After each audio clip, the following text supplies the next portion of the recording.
ঢাকা বিশ্ববিদ্যালয় কেন্দ্রীয় ছাত্র সংসদ ডাকসু নির্বাচনের ফলাফল ঘোষণার পর থেকে ক্ষুব্ধ প্রতিক্রিয়া জানাতে শুরু করেছেন বিভিন্ন প্যানেলের প্রার্থীরা। সামাজিক যোগাযোগ মাধ্যমে একাধিক স্ট্যাটাসে তারা ফলাফল প্রত্যাখ্যান করেছেন, সেই সাথে নির্বাচনে কারচুপির অভিযোগও তুলেছেন।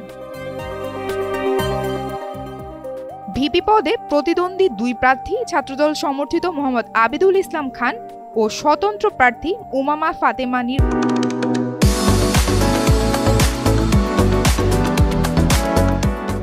পরিকল্পিত কারচুপির অভিযোগ তুলেছেন। মঙ্গলবার দিবাগত রাত 2:20 দেওয়া এক ফেসবুক পোস্টে আবিদুল ইসলাম খান লেখেন, পরিকল্পিত কারচুপির এই ফলাফল দুপুরের পরপরই অনুমান করেছি। নিজেদের মতো করে সংখ্যা বসিয়ে নিন। এই পরিকল্পিত প্রহসন প্রত্যাখ্যান করলাম। অন্যদিকে স্বতন্ত্র প্রার্থী উমামা ফাতেমাও বর্জনের ঘোষণা দিয়ে ক্ষোভ প্রকাশ করেছেন। বুধবার ভোর 5:40 এক স্ট্যাটাসে তিনি লেখেন, কারচুপির নির্বাচনের জন্য 1400 মানুষ মরেছে। একই ইতিহাস, একই ব্যবস্থা, মাঝে দিয়ে এতগুলো পরিবার নিঃস্ব হলো। তিনি বলেন, অভিনব পন্থায় নির্বাচন কারচুপি হয়েছে, বাংলাদেশের ইতিহাসে কালো রাত হয়ে থাকবে।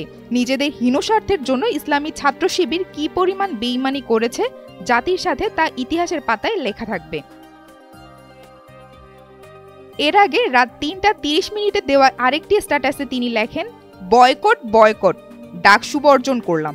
সম্পূর্ণ নির্লজ্জ কারচুপির নির্বাচন। 5 আগস্টের পরে জাতিকে লজ্জা উপহার দিল ঢাবি প্রশাসন, শিবির পালিত প্রশাসন। এবারের ডাকসু নির্বাচনে মোট 28টি পদে 471 জন প্রার্থী প্রতিদ্বন্দ্বিতা করেন। ভোটার সংখ্যা ছিল প্রায় 40,000, যেখানে প্রায় 80% ভোট গ্রহণ হয়েছে।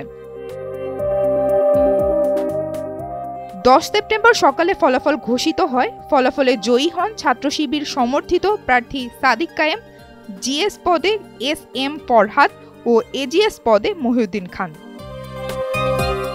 রাবিতা খন্দকার, NTV অনলাইন।